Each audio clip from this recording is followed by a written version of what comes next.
आइए दोस्तों, आज हम सामवेद पढ़ते हैं। सामवेद का अर्थ होता है गायन करने वाला, यानी कि इसको बोलते हैं गायन। ठीक है, इसका जो यानी कि यज्ञ के समय में जो उच्चारण करता था उसको पुरोहित, उसका जो पुरोहित होता था उसको उद्गाता कहते थे, यानी कि उच्चारण करने वाला, उद्गाता। सामवेद का उपवेद जो है वो गंधर्व वेद है, और गंधर्व वेद को जो आगे बताने वाले यानी कि जो ज्ञानी पुरुष हैं उनको नारद को ये समर्पित है गंधर्व वेद। गंधर्व का अर्थ होता है जो, यानी कि गंधर्व मतलब पुराने समय में यानी कि प्राचीन समय भारत में जो है गंधर्व विवाह हुआ करते थे, इसीलिए ये सामवेद जो है और गायन का है, इसीलिए इसको प्रेम का प्रतीक माना जाता है। तो ये गंधर्व वेद यानी कि नारद के द्वारा दिया गया। इसका जो ब्राह्मण ग्रंथ है वो पंचविश है, इसका ब्राह्मण ग्रंथ जो है वो पंचविश है, यानी कि पंचविश। इसमें 1875 मंत्र हैं। कितने हैं? 1875 मंत्र दिए हुए हैं। 78 नए मंत्र हैं, यानी कि जो मंत्र हैं वो 78 नए मंत्र हैं। 78 नए मंत्र, जबकि जो है 78 के अलावा, यानी कि 78 के अलावा जितने भी सारे मंत्र हैं वो कहीं ना कहीं ऋग्वेद से ही ग्रहण किए गए हैं, यानी कि ऋग्वेद से ही लिए गए हैं, ऋग्वेद से ही लिए गए यानी कि ग्रहण किए गए हैं। इनका जो सामवेद का उपनिषद है, सामवेद का जो उपनिषद है उसको छांदोग्य उपनिषद और जैमिनी उपनिषद के नाम से, इसको ब्राह्मण ग्रंथ भी बोलते हैं। क्या कहते हैं? ब्राह्मण ग्रंथ। हमारा जो सामवेद के बारे में और कुछ जैसे जानकारी चाहिए तो, यानी कि सामवेद में सप्त स्वरों का वर्णन है, यानी कि जो संगीत की शुरुआत भारतीय संस्कृति में जो संगीत का उद्भव हुआ है वो सामवेद से हुआ है। किससे हुआ है? सामवेद से हुआ है। जैसे कि सा, इसमें जो सप्त स्वर हैं ये यहीं से लिए गए हैं। सप्त स्वर सा, रे, गा, मा, पा, धा, नी, पाधानी सा, एक पाधानी, सा रे गा मा पाधानी, 1 2 3 4 5 6 7 सप्त स्वर दिए गए हैं, इन्हीं के द्वारा गायन किया जाता है। उल्लेख देखो, सप्त स्वरों का उल्लेख जो है सामवेद में, इसीलिए सामवेद को भारतीय संगीत का आरंभकर्ता माना जाता है, यानी प्रारंभकर्ता माना जाता है। पंचविश है। गीतों का गायन करने वाला उद्गाता कहलाता है, जो गीतों का गायन करता है उसको उद्गाता कहते हैं। सामवेद के बारे में इतनी ही जानकारी है, और आगे चलकर हम जो है सामवेद के बारे में और भी पढ़ेंगे जब हम उत्तर वैदिक काल या पूर्व वैदिक काल के बारे में पढ़ेंगे। सामवेद की बस इतनी ही जानकारी। हम इसके आगे अब यजुर्वेद के बारे में पूरा बताते हैं। यजुर्वेद, इसको हम मिटा देते हैं। यजुर्वेद,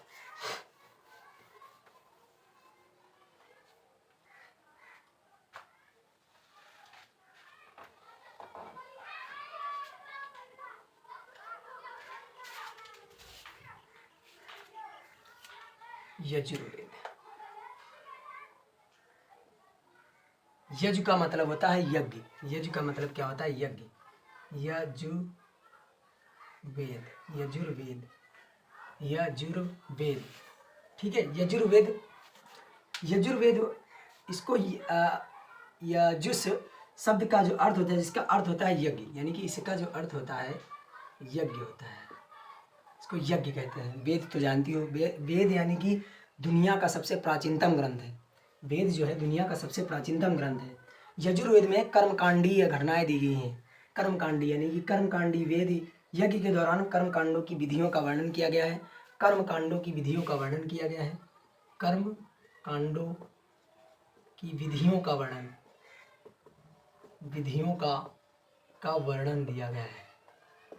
ठीक है, कर्मकांडी विधियों का वर्णन किया गया है।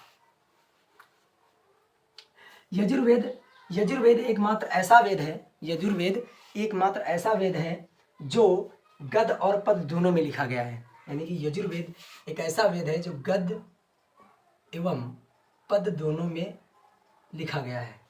गद और पद दोनों में लिखा गया है, दोनों शैलियों में लिखा गया है। इसके दो उपवेद हैं, इसके दो वेद उपवेद हैं।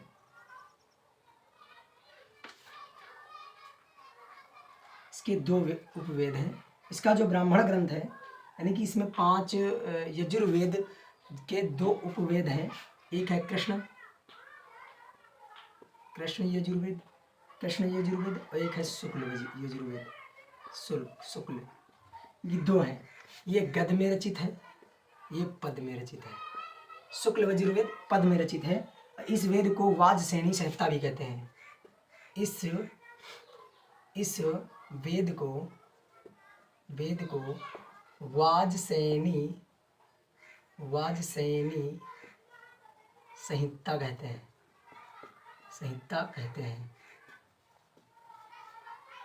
वाजसेनी संहिता भी कहते हैं, वाजसेनी संहिता भी कहते हैं। यजुर्वेद 5 शाखाओं में विभक्त, यजुर्वेद 5 शाखाओं में विभक्त है। नंबर 1, 5 शाखाओं में विभक्त है। काठक उपनिषद,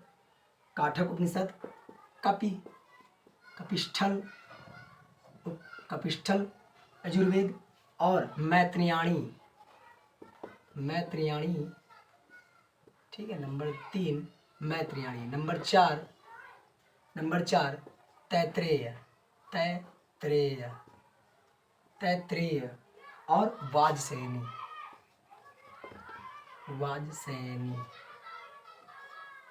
5 प्रमुख जो है 5 शाखाओं में विभक्त है। किसमें? 5 शाखाओं में विभक्त है यजुर्वेद के प्रमुख उपनिषद जो है, यानी कि यजुर्वेद के प्रमुख उपनिषद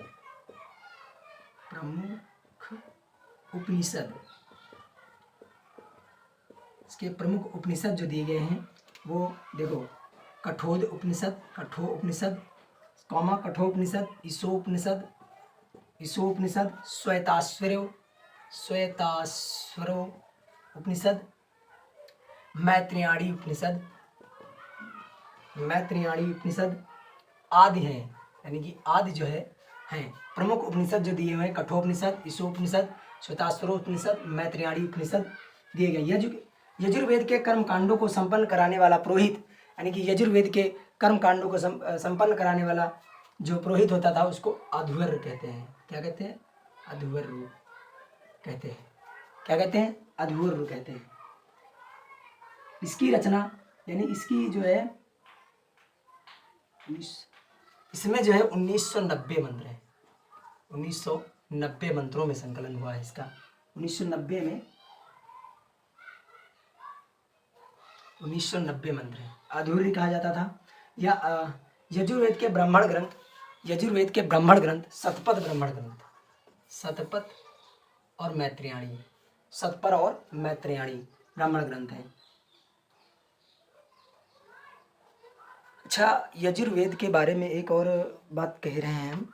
यजुर्वेद जो है, यजु का अर्थ हमने बताया, जैसे कि यज्ञ इसको कहा जाता है। यानी कि इसका मतलब ही था कि यज्ञ में जो आहुति दी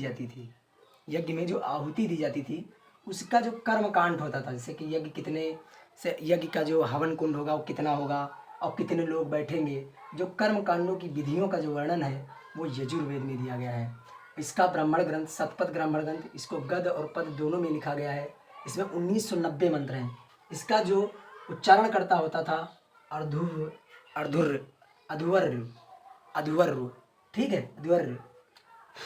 इसके जो है इसको 5 प्रमुख जो है शाखाओं में विभक्त किया गया है। काठक, कपिष्ठल, मैत्रेयाणी, तैत्रेय, वाजसेनी।